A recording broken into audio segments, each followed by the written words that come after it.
Europe 1, bonjour. Raphaël Duchemin. Ils sont 800 000 à avoir jusqu'à mardi soir, dernier délai, pour choisir leur orientation après le bac. Plus que 3 jours donc pour les lycéens et les étudiants qui se réorientent pour s'inscrire sur la fameuse nouvelle plateforme Parcoursup. Bonjour Marie-Caroline Missire. Bonjour. Vous dirigez la rédaction du groupe L'Étudiant. Merci d'être avec nous sur Europe 1. Le salon de l'étudiant débute d'ailleurs aujourd'hui à Paris. 10 vœux, 13 000 formations. Est-ce que quand on a 17, 18 ans, on est prêt pour affronter cette jungle et faire un choix ? Non, on n'est pas prêt. La majorité des lycéens nous disent « je ne sais pas quoi faire ».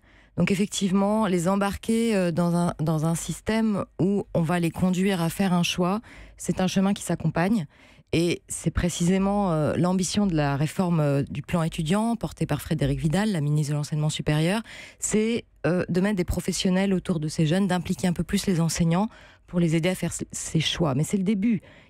Alors, les années précédentes, on avait APB, on en a beaucoup parlé, le tirage au sort, on va y revenir. Justement, il fallait jusqu'ici passer par APB. Le système, on le sait, a été très décrié. Le gouvernement y a donc mis fin. Mais est-ce que Parcoursup, pour l'instant, a vraiment révolutionné ce Far West qui était le marché finalement de l'orientation post-bac ?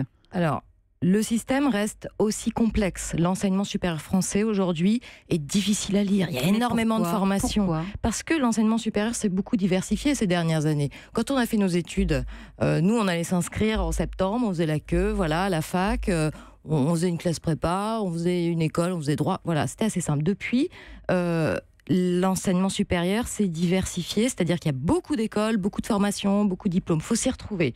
Donc ça, c'est assez compliqué. Donc qu'est-ce qu'apporte Parcoursup ? Déjà, c'est la fin du tirage au sort. C'est quand même ça la promesse première du gouvernement et sur lequel il s'est engagé. Il n'y aura pas de tirage au sort cette année, a promis la ministre. Et c'est l'idée de Parcoursup. Ensuite, c'est d'avoir un choix un peu plus éclairé.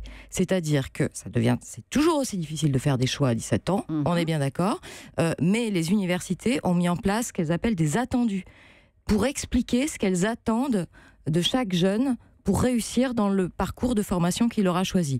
Je veux faire du droit demain, et ben voilà les compétences que je devrais avoir. Je devrais être bon en expression écrite, je devrais être bon en expression orale, je devrais être rigoureux, organisé. Ça va permettre d'aider à choisir pour mieux se connaître et surtout avoir des chances de réussir dans la filière qu'on aura choisie. En tout cas, c'est la promesse. Et cependant, pour l'instant, si je regarde ce matin, DigiSchool, qui est un site de révision, dit 7 jeunes sur 10 se disent sous pression et ont le sentiment, avec ce nouveau système, pour l'instant en tout cas, d'être des cobayes. Évidemment, c'est une première année de mise en place de la réforme. Évidemment, nous avons des témoignages de jeunes sur le site de l'étudiant qui vont dans ce sens. Il y a beaucoup d'inquiétudes et beaucoup d'inquiétudes des parents qui sont vraiment... Voilà, il faut ingurgiter les nouvelles règles de cette réforme, bien connaître l'enseignement supérieur. Donc, c'est une pression sur les familles. Mais ça, c'est pas nouveau. Avec APB, vous aviez le même système, la même angoisse. Cette année, c'est une première année de mise en œuvre de cette réforme. Alors, l'expression de cobaye, oui, certainement, elle va revenir. Mais vous savez qu'on est dans une séquence où tout va être nouveau. La réforme du bac, ça va être nouveau. C'est en 2021. La réforme de la première, la réforme de la seconde. Donc, pendant les 3, 4, 5 ans à venir, tout le monde va être un peu cobaye, je crois. Alors, il y a des choses quand même qui posent problème. Je pense notamment aux élèves handicapés. Avec l'ancien système, ils passaient devant une commission médicale. Là, manifestement, c'est fini, c'est sur dossier scolaire. Certains disent c'est un loupé du système. Il y aura d'autres loupés. De toute façon, encore une fois, c'est une première année. Pour le point que vous soulevez sur le handicap, effectivement, c'est un point aveugle de la réforme et le gouvernement est en train d'y travailler. Qui va être corrigé au fur et à mesure. Mais il y a des tas d'autres sujets. On se demande aujourd'hui, quand les étudiants vont recevoir les réponses des établissements à leurs vœux, il va falloir qu'ils choisissent un vœu. Est-ce que, du coup, comment les établissements vont réagir ?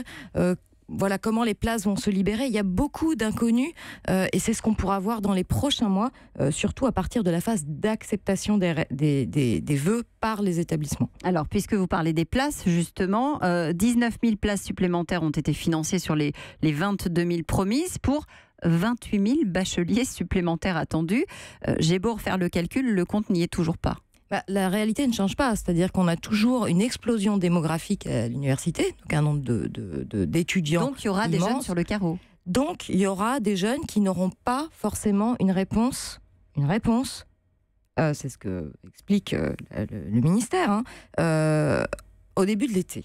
Alors, ce qui a été mis en place, c'est une procédure complémentaire et surtout une commission présidée par le recteur qui va devoir trouver des places à ces jeunes restés sur le carreau dans l'été. Donc, c'est ça la promesse.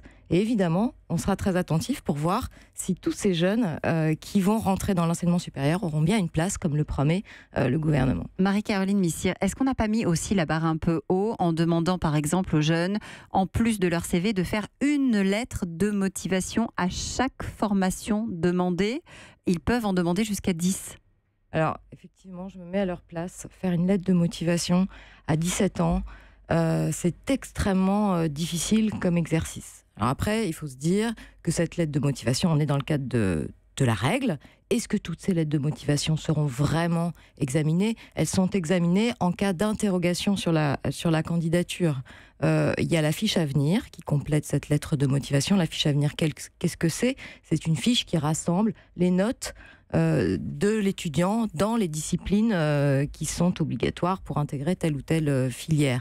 Donc c'est aussi la conjonction de tous ces éléments, la motivation, le dossier scolaire, l'avis du conseil de classe, très important, qui va faire une candidature réussie. Donc c'est tout ça qu'il faut regarder et peut-être rassurer aussi les parents et les lycéens en disant, écoutez, c'est pas la révolution du système, il y a quand même un certain nombre de places.